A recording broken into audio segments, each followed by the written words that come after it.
Здравствуйте. Урок 11. Несклоняемые существительные. Так, жөнделмөлөр жана саны боюнча өзгөрбөгөн зат атоочтор. Несклоняемые дегенди түшүнүп алышыбыз керек. Бул значит өзгөрбөй турган, жөндөгөндө да өзгөрбөй турган зат атоочтор экен. Мисалы карап көрөлү. Вот метро. Я стою у метро. Подошел к метро. Видишь метро? Магазин находится рядом с метро. Встретимся в метро.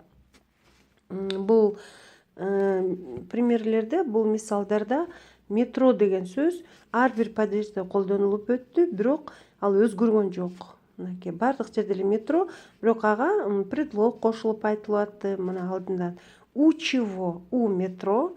С чем? С метро. К чему? К метро. И в метро деп. Демек, орус тилинде ушундай жөнделбөгөн зат атоочтор бар экен. Булар көбүнчөсү булардын чет тилдерден, башка тилдерден келип кирген сөздөр да. Мисалы буларга кирет такси, пальто, кафе, кофе, видео, евро, пенальти, кенгуру, шимпанзе, фламинго, купе, депо, портмоне. Бұл жерде ты қалып кетті. Портмоне, эскимо, шоссе, жалюзи, жюри, пюре, меню, рагу, пони, бюро, какао, интервью, ателье, какаду, калибри, салями жана башка сөздөр кирет.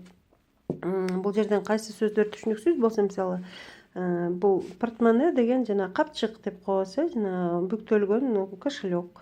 Балдар үчүн, кыздар үчүн. Так, фламинго болсо бул куштун аты. Купе бул вагондогу бөлүкчө жүргүнчүлөр үчүн. Депо бул мисалы трамвайлардын, троллейбустардын токтоочу гаражы бар, ошол жерден обслуживание боло турган жай экен. Жалюзини билебиз, болуш керек. Жюри, менюну да билебиз, рагуну билсек керек. Бул тамактын аты, блюдо жашылчалар менен эт кылышып жазылган. Пони болсо кичинекей ат, бюрону да билсек керек, интервьюну да билсек керек. Какаду деп бир тотугуштун түрүн айтабыз. Калибри деген бул эң кичинекей чымчыктын аты. Салями болсо колбасалардын сорту. Буларга бул ушу жөнделбөй турган зат атоочторго аягы и, у, о, тамгалары менен аяктаган жер, суу, шаарлардын аттары дагы кирет экен. Ушул башка тилдерден келген сөздөр, булар ушуларда мисалга алсак Сочи, Баку, Чикаго, Токио, Осло, Дели, Алато деген биздин сөзүбүз дагы, Капри, Хоккайдо, Чу дарыянын аты, Ак суу жана башка ушул сыяктуу сөздөр кирет. Мындай сөздөрдүн жансыз заттары билдиргендери средний родко кирет. Мисалга алсак, мимо меня промчалось пустое такси. Такси пустое деп средний роддо айтат экенбиз. Кыргызчасы жанымдан бош такси зуулдап өтүп кетти.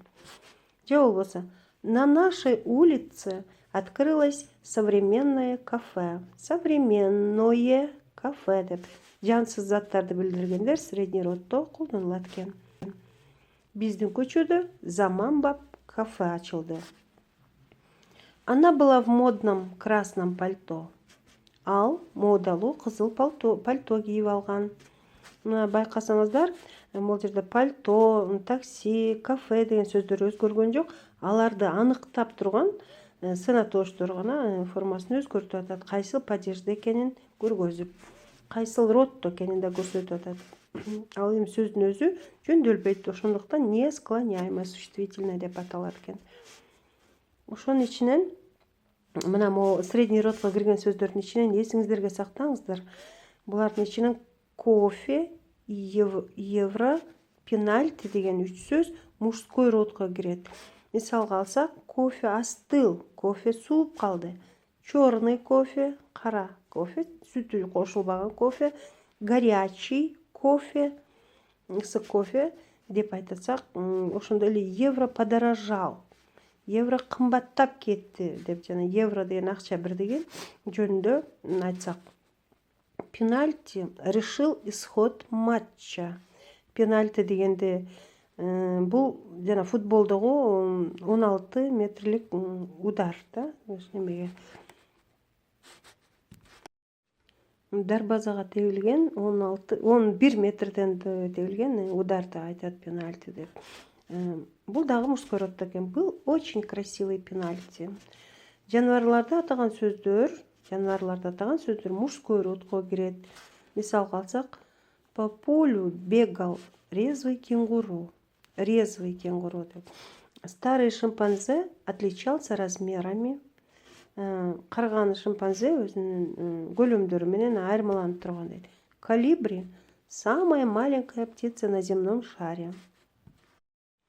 Ал эми жер суулардын аттары эмнени билдирсе ошонун родунда болот. Мисалга алсак, Токио бул шардын аты, орусча город. Город мужской родто, ошондуктан бул сөз да мужской родко кирет. Мисалга алсак, нас поразил великолепный Токио. Аксу бул дарыянын аты, река. Река женский родто. Демек, Аксу дагы женский родто болот. Мисалы, неглубокая Аксу впадает в озеро Балхаш. Анча терең эмес Аксу Балхаш көлүнө куят. Эми тапшырма. Бул текстти окугула. Тексттеги жөндөөлбөгөн сөздөрдүн родун, сабактын материалдарын колдонуп, өз алдыңарча аныктап көргүлө. Путешествие вокруг света. Перед нами учебник географии. Вместе с ним мы путешествуем по свету. И сейчас оказались на берегу одной из самых больших рек в Южной Америке. Это Амазонка. Здесь водятся разные птицы. Есть и колибри. В степях бродят южноамериканские нанду, родственники страуса. Дальше мы летим на остров Гаити. Здесь растут деревья, которые дают кофе и какао. Вот перед нами Килиманджаро. Это самая высокая гора в Африке. Если мы перенесемся в Австралию, то увидим кенгуру. Вон там бегают страусы-эму. Эти птицы не умеют летать, но зато бегают очень быстро.